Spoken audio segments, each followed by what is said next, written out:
tudo bem? Vamos falar mais um pouquinho sobre direito do trabalho? O TBT Cris Bruno desta semana vem abordar tema de suma relevância para seleções para concursos de tribunais regionais do trabalho, como também uma matéria que sofreu diversos reflexos na reforma trabalhista de 2017.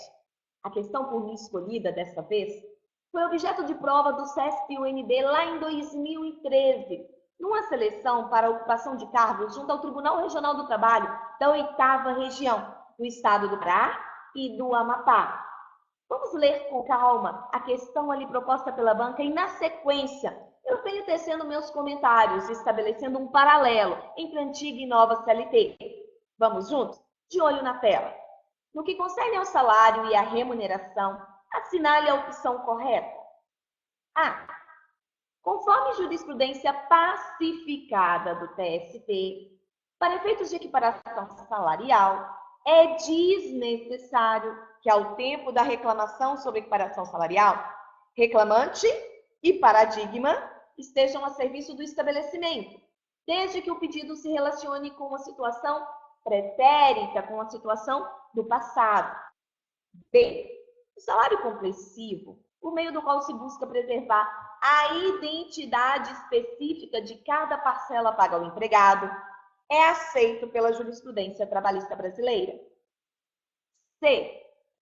Diferentemente das diárias, a ajuda de custo tem, em regra, natureza salarial. D.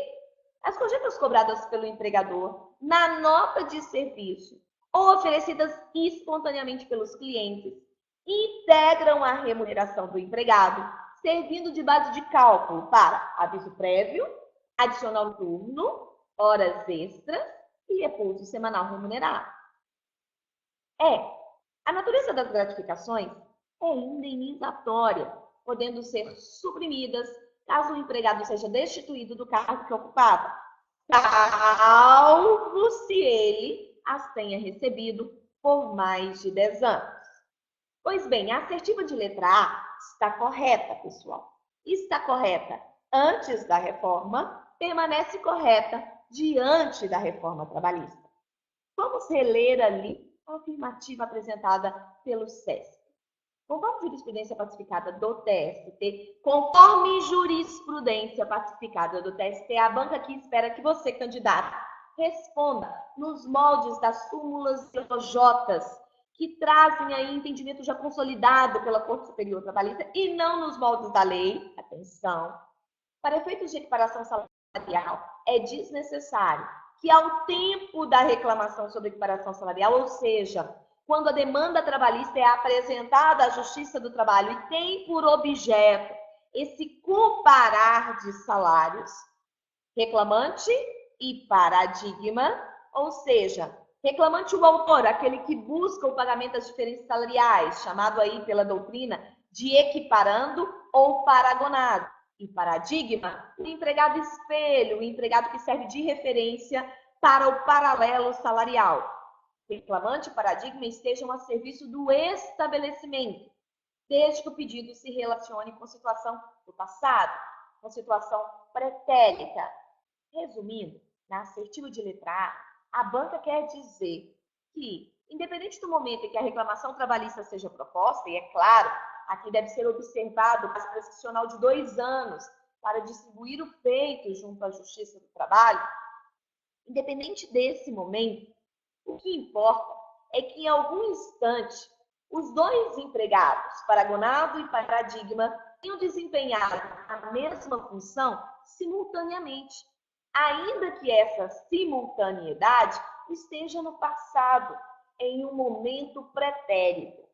Olha, sem querer, a banca ali em 2013 falou em serviço do estabelecimento. E é justamente essa uma das alterações trazidas pelo legislador de 2017 para dentro da CLT.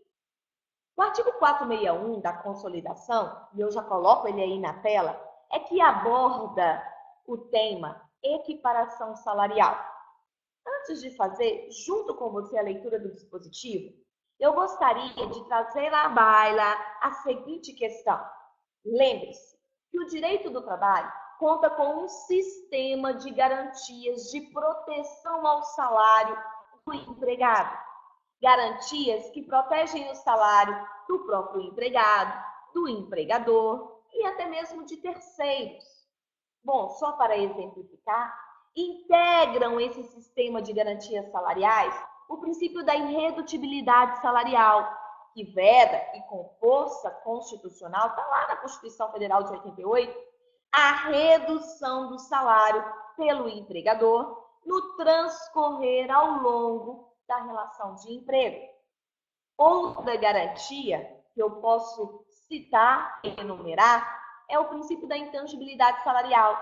Está o empregador proibido de praticar descontos arbitrários na contraprestação do empregado.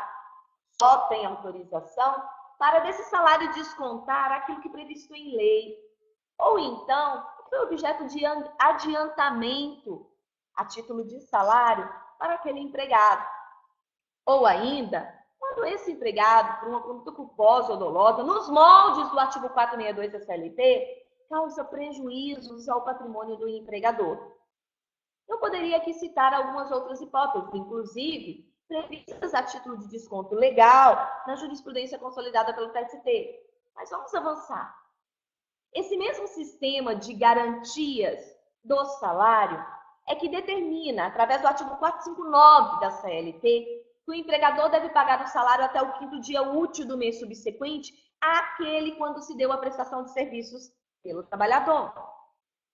Bom, também faz parte desse conjunto de garantias a regra de que o período máximo de um mês é que deve, a princípio, servir de referência para a apuração do montante devido a título de salário ao empregado. Eu quero concentrar todo o nosso raciocínio em uma dessas garantias. Refiro-me à isonomia salarial. Bom, eu e você no tete a tete sabemos muito bem que a Constituição Federal, já lá no artigo 5º, dentre outros direitos fundamentais, dentre princípios basilares que disciplinam a vida em sociedade, cogita do princípio da igualdade. Todos nós somos iguais em direitos e obrigações perante a lei.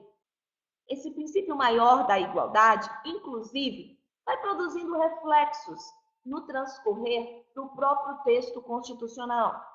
Já ali no artigo 5º, um pouquinho adiante, no inciso 1 do dispositivo, a Constituição Federal diz que homens e mulheres são iguais em direitos e obrigações.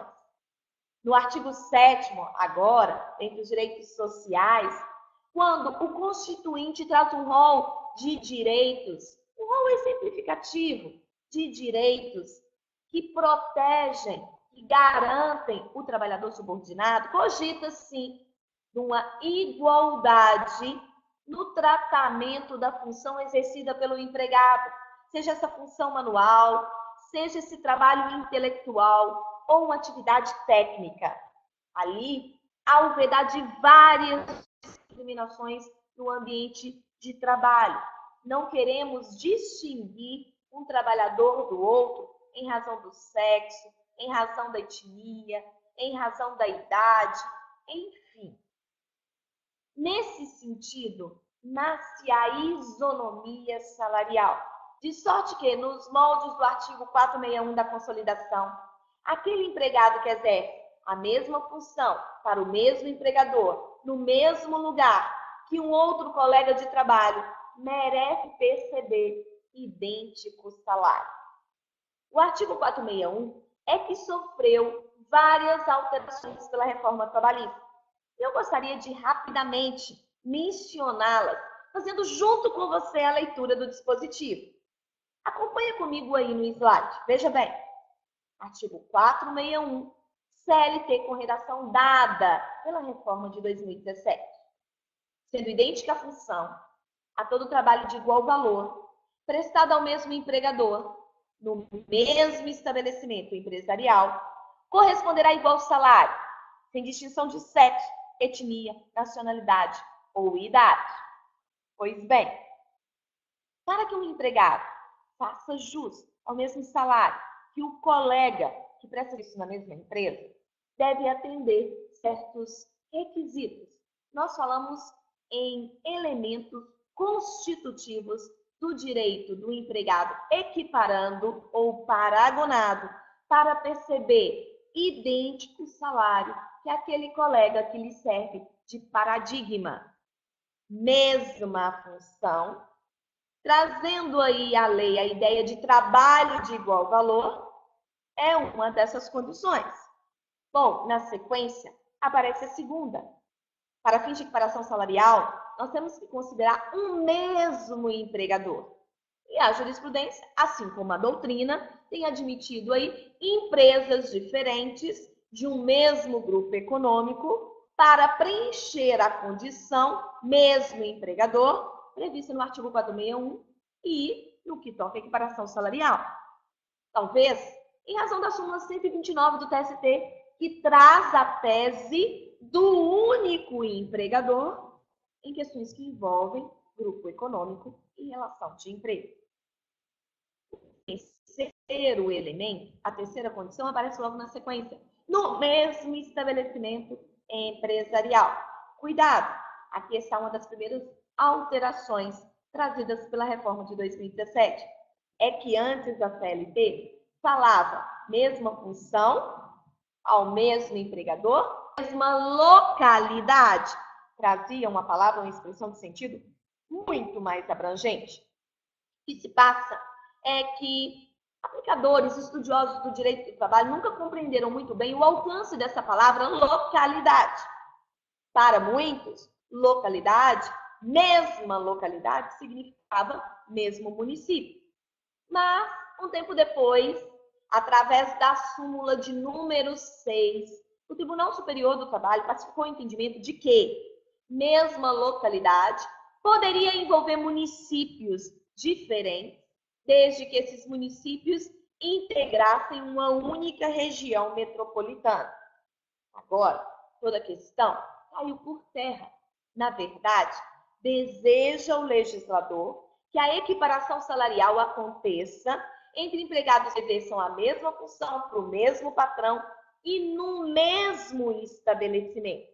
O que significa dizer que quando uma única empresa possui mais de uma unidade empresarial, mais de um estabelecimento na mesma cidade, não seria possível a comparação de salários entre empregados que prestam serviços em unidades distintas, em unidades diversas, apenas se prestarem serviços para aquele mesmo empregador num único estabelecimento. Parágrafo 1º. Trabalho de igual valor, para os fins deste capítulo, será o que for feito com igual produtividade e com a mesma perfeição técnica. Até aqui, galera, nada mudou. Entre pessoas cuja diferença de tempo de serviço para o mesmo empregador não seja superior a 4 anos e a diferença no tempo da função não seja superior a 2 anos. Modificou a lei, o legislador de 2017. É que antes considerávamos como elemento excludente da isonomia salarial, aqui objeto de estudo, o fato de paragonado e paradigma contar com uma diferença superior de 2 anos no exercício das suas atividades, no exercício da sua função. Inclusive, já ali, o Tribunal Superior do Trabalho ponderava que função é diferente de cargo. Então, não bastava ocuparem o mesmo cargo. Essa diferença de 2 anos, superior a 2 anos, deveria ser levada em conta a considerar o feixe de tarefas, o conjunto de atribuições, a função de fato exercida por um e por outro. E tudo pessoal, independente do tempo de serviço naquela empresa, independente do tempo de duração do contrato de trabalho de um e de outro trabalhador. Pois bem, agora, 2 são os elementos a considerar e capazes de excluir o direito do empregado paragonado, do empregado equiparando ao mesmo salário percebido pelo trabalhador paradigma. Assim, se entre paragonado e paradigma, existe uma diferença de duração do contrato ali na mesma empresa superior a 4 anos, nós presumimos que é impossível a isonomia salarial, porque é impossível falar em trabalho de igual valor. No mesmo sentido, sigo com o raciocínio, quanto ao segundo elemento apresentado no parágrafo 1º desse artigo 461 da CLT. Agora, não pode, entre paradigma e paragonado, existir mais de 2 anos no exercício da respectiva função, objeto de comparativo e para fins de pagamento de diferenças salariais. Se há mais de 2 anos no exercício da mesma função entre um e outro, não é possível falar em trabalho de igual valor. Parágrafo 2º. Os dispositivos deste artigo não prevalecerão quando o empregador tiver pessoal organizado em quadro de carreira ou adotar, por meio de norma interna da empresa ou de negociação coletiva, plano de cargos e salários, dispensada qualquer forma de homologação ou registro em órgão público. E o parágrafo 3º ainda trata do mesmo assunto. Veja, no caso do parágrafo 2º deste artigo, no caso de quadro de carreira ou plano de cargos e salários, as promoções poderão ser feitas por merecimento e por antiguidade, ou por apenas um destes critérios, dentro de cada categoria profissional. Atenção! É possível que a diferença de salários entre paragonado e paradigma exista justamente porque o paradigma foi promovido no emprego, ou porque é um antigo empregado, ou por merecimento. Nesse caso, pessoal, é bem provável que exista ali naquela instituição um quadro de carreira ou um plano de cargos e salários. Antes da reforma trabalhista, a súmula 6 do Tribunal Superior do Trabalho exigia, para a validade dessa organização em carreira, o homologado do Ministério do Trabalho. E só assim seria esse plano de cargos e salário uma excludente do direito do empregado paragonado, equiparando ao mesmo salário recebido pelo paradigma. Agora, com a reforma trabalhista, veja bem, de olho na tela, parágrafo 2º, que acabo de fazer a leitura. É possível que esse quadro de carreira e esse plano de cargos e salários exista e produza válidos efeitos, independente de qualquer homologação do Ministério do Trabalho ou um órgão público outro qualquer, independente de registro junto aí a esse órgão público, a esse Ministério do Trabalho. E vai além a reforma trabalhista. É que antes da Lei 13.467 de 2017, esse quadro de carreira deveria ser instituído apenas por negociação coletiva, ou seja, por um acordo coletivo de trabalho ou uma convenção coletiva de trabalho, firmados junto ao sindicato representativo da categoria daquele trabalhador. Agora, após reforma trabalhista, veja bem, é possível que esse quadro de carreira seja instituído por ato exclusivo do empregador e conste simplesmente de uma norma interna, de um regimento interno da empresa. Mas, pessoal, antes da reforma, só poderia ser considerada como válida aquela promoção que alternasse entre critérios de merecimento e antiguidade. Então, ora, o paradigma deveria ter sofrido uma promoção pelo tempo na empresa, ora, por merecer aquela promoção. Diante da reforma trabalhista, pode sim a promoção do paradigma ocorrer e com validade por um único desses 2 critérios, ou apenas por merecimento, ou apenas por antiguidade, e ainda assim não poderá o paragonado, o equiparando, reivindicar, pretender as diferenças salariais que porventura exista quando comparado o seu salário com aquele pago pelo empregador, ao paradigma ou outro colega de trabalho. Bom, o parágrafo 4º não sofreu qualquer modificação. Ali, no artigo 461, destaca o legislador que o trabalhador readaptado em nova função por motivo de deficiência física ou mental, atestada pelo órgão competente da Previdência Social, não servirá de paradigma para fins de equiparação salarial. Bom, o readaptado é aquele que se acomete de uma doença simples ou ocupacional, que vivencia um acidente comum ou em razão do trabalho, no ambiente do trabalho, afasta-se pelo INSS, recupera-se, mas ao ter alta pela Previdência Social, pela equipe médica da Previdência Social, não teria condições, em razão de uma sequela ou outra proveniente desse afastamento, desse mal, exercer a antiga função que praticava na empresa. Então, ele deve ser readaptado pelo empregador e passar a exercer uma nova atividade. Esse trabalhador readaptado, ele continua, após a readaptação, percebendo o mesmo salário que percebia, claro, se mais vantajoso, antes do afastamento. Então, ele passa a exercer uma nova função, uma diferente função, mas com salário antigo, se mais vantajoso. Seria natural que trabalhadores ali que exerçam aquela mesma e nova função do readaptado reivindicasse a equiparação salarial e o pagamento de diferenças salariais com relação a esse trabalhador, que não é possível, expressamente vedado pelo parágrafo 4º do artigo 461 da CLT. Parágrafo 5º. A equiparação salarial só será possível entre empregados contemporâneos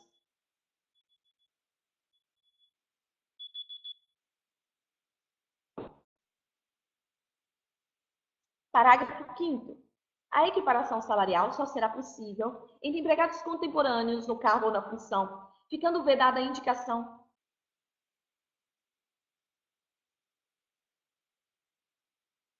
Diz o parágrafo 4º. O trabalhador readaptado em nova função por motivo de deficiência física ou mental, atestada pelo órgão competente da Previdência Social, não servirá de paradigma para fins de equiparação salarial. Bom, o empregado readaptado é aquele que se acomete de uma doença comum ou em razão do trabalho, ou vivencia um acidente comum ou no ambiente de trabalho. Precisa se afastar pela Previdência Social. Durante esse afastamento, ele passa por um tratamento e, ao final, recuperado, mas com algumas sequelas. Ele é devolvido ao empregador, ele tem condições de retomar as suas atividades na empresa, mas não tem condições de exercer aquela antiga e idêntica função. Na verdade, em razão dos prejuízos que sofreu durante o afastamento, por causa daquela doença ou daquele acidente sofridos, o trabalhador readaptado passa, a contar do seu retorno, a desenvolver uma nova atividade, a exercer outra função. Apesar disso, se mais vantajoso, ele continua percebendo o antigo salário, aquele que fazia jus antes do afastamento. Nesse caso, é comum que trabalhadores paragonados, aquele trabalhador readaptado agora naquela nova função, reivindique as diferenças salariais cabíveis. Isso é vedado pela lei nos moldes do parágrafo 4º do artigo 461 da CLT. Tudo continua como era antes. Parágrafo 5º. Também sofreu modificações. Veja comigo. A equiparação salarial só será possível entre empregados contemporâneos, no cargo ou na função, ficando vedada a indicação de paradigmas remotos, ainda que o paradigma contemporâneo tenha obtido a vantagem em ação judicial própria. Pessoal, esse é o dispositivo que parece, num primeiro momento, contrariar a assertiva de letra A, que pelo gabarito divulgado pelo examinador na época está verdadeira, e que, sob a minha leitura, o meu olhar, continua verdadeira.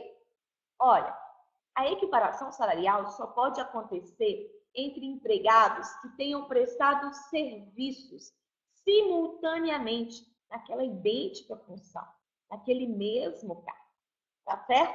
Ainda, como mencionei, que essa simultaneidade esteja no passado, em um momento pretérito.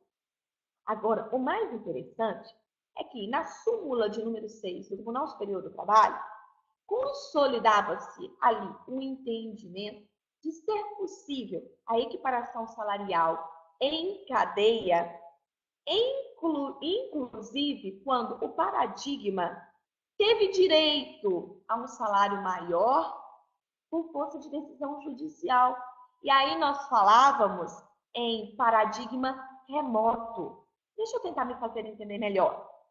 Bom, eu entrava com uma ação buscando a equiparação salarial com você, mas você só tinha um maior salário porque anteriormente propôs uma reclamação trabalhista pretendendo a equiparação salarial com um outro colega. Esse colega seria o paradigma remoto. Entende o TST na súmula de número 6 que eu, Cris, posso perfeitamente buscar essas diferenças salariais, não obstante se trate de uma equiparação salarial em cadeia, uma em razão da outra, desde que eu, Cris, comprove a presença de todos os elementos constitutivos do meu direito ao mesmo salário, não apenas com você, que é o meu paradigma imediato, como também com relação àquele colega que foi o seu paradigma e é o meu paradigma remoto. Ficou claro? Pois bem, agora, veja, é vedada a indicação de paradigmas remotos. Então, ainda que o paradigma contemporâneo tenha obtido a vantagem via judicial, é ele quem deverá ser a referência para a prova nos autos dos elementos constitutivos do direito do paragonado àquele mesmo salário, em razão da mesma função para o mesmo empregador e na mesma localidade. No mesmo estabelecimento. Parágrafo 6º. No caso de comprovada discriminação por motivo de sexo ou etnia, o juiz determinará, além do pagamento das diferenças salariais devidas, multa em favor do empregado discriminado no valor de 50% do limite máximo dos benefícios do regime geral de previdência social. Veja que aqui, além agora de merecer diferenças salariais, se essa distinção no ambiente de trabalho se der de forma simplesmente, meramente discriminatória, ou por força do sexo ou por força da etnia, o empregador sofrerá ainda a condenação no pagamento de uma multa que será revertida a favor do empregado paragonado. Perfeito? Paragonado. Bom, pessoal, e aí voltando na questão, me parece, apesar da nova redação dada ao artigo 461, mais precisamente do parágrafo 5º daquele dispositivo, não caiu por terra parte do que é ali disposto no item 4 da súmula 6 do Tribunal Superior do Trabalho. A questão deve ser resolvida conforme a jurisprudência. Você está se lembrando? E por isso meu foco é a súmula de número 6, e não necessariamente o parágrafo 5º do artigo 461. Então, sistematicamente, literalmente, considerando o cabeçalho da questão, ok? E aí, o começo da assertiva, mesmo que o parágrafo 5º lhe pareça contrário ao disposto na súmula, a banca quer o entendimento do TST e não a norma prevista pela CLT, certo? Continuaria correta a assertiva. B. O salário compreensivo, por meio do qual se busca preservar a identidade específica de cada parcela paga ao empregado, é aceito pela jurisprudência trabalhista brasileira. É exatamente o contrário. Assertiva incorreta. Súmula 91 do Tribunal Superior do Trabalho.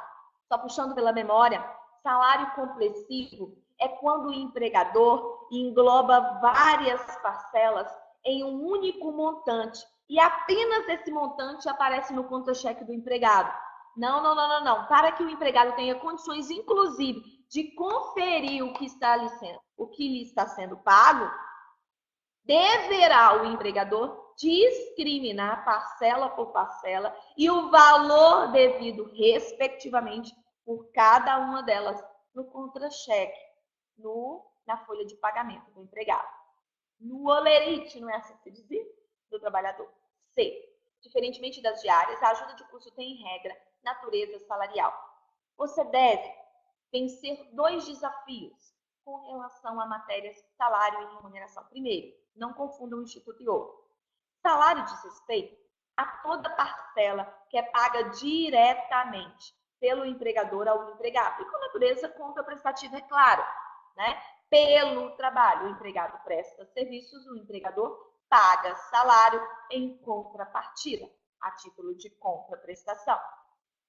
A remuneração, por sua vez, é tudo que nós consideramos como salário, mas, além disso, está composta pelas gorjetas.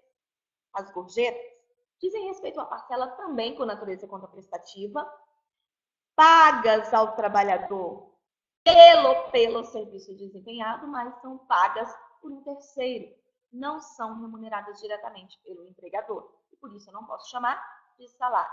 Salário, tudo que é pago diretamente pelo empregador com natureza contraprestativa, remuneração, salário mais gorjetas. Além desse desafio, saiba que há parcelas que são objeto de pagamento pelo empregador ao empregado que possuem essa natureza contraprestativa, essa natureza salarial. E há outras parcelas que são fornecidas para o trabalho, para a realização do serviço, um verdadeiro instrumento, uma verdadeira ferramenta do trabalhador. Nesse sentido, pessoal, não tem natureza contraprestativa, não tem natureza salarial. São as parcelas de natureza indenizatória. As parcelas salariais, elas interferem no pagamento de outros direitos trabalhistas, o que não acontece com as parcelas de natureza meramente indenizatória. A ajuda de custo tem natureza indenizatória desde sempre. Já estava prevista ali na antiga redação do artigo 457 da CLT. Continua da mesma forma no artigo 457, após a reforma trabalhista. Agora, as diárias para viagem, atenção! A assertiva continua incorreta, porque mesmo no contexto da nova CLT, a diária para viagem, independente do seu valor, tem natureza indenizatória. Antes, teria natureza indenizatória apenas aquelas que não ultrapassassem 50% do salário do empregado. Agora, independente desse limite, independente desse patamar, toda e qualquer diária para viagem, ainda que devida e paga com habitualidade, é o que diz a lei, né? Há quem questione esse posicionamento, e faz sentido essa questão, mas ela não vem ao caso no momento, enfim. Independente do valor pago a título de diária para viagem, nos termos da nova CLT, essa parcela terá natureza indenizatória, por reflexos remuneratórios. B. As gorjetas cobradas pelo empregador em nota de serviço, que é aqueles 10% aí em regra, descontados na notinha do bar, na notinha do restaurante, ou oferecidas espontaneamente pelos clientes, integram a remuneração do empregado. Perfeito! Integram e produzem reflexos remuneratórios, interferem no pagamento, no cálculo de outros direitos trabalhistas. Mas atenção, a súmula 354 do TST exclui 4 parcelas que são calculadas a princípio sobre o salário e não sobre a remuneração. E por isso, o montante das gorjetas não produziria reflexos. Aviso prévio, adicional noturno, horas extras e repouso semanal remunerado não sofrem a interferência da quantia paga pelo empregador a título de gorjetas para cálculo e apuração. A natureza das gratificações é indenizatória, podendo ser suprimidas caso o empregado seja destituído do cargo que ocupava, salvo se ele as tenha recebido por mais de 10 anos. Artigos 457, parágrafo 1º e 468, parágrafos 1º e 2º da CLT. Olha, cuidado. Agora, apenas as gratificações legais previstas em lei têm natureza salarial, nos moldes do artigo 457, parágrafo 1º da CLT.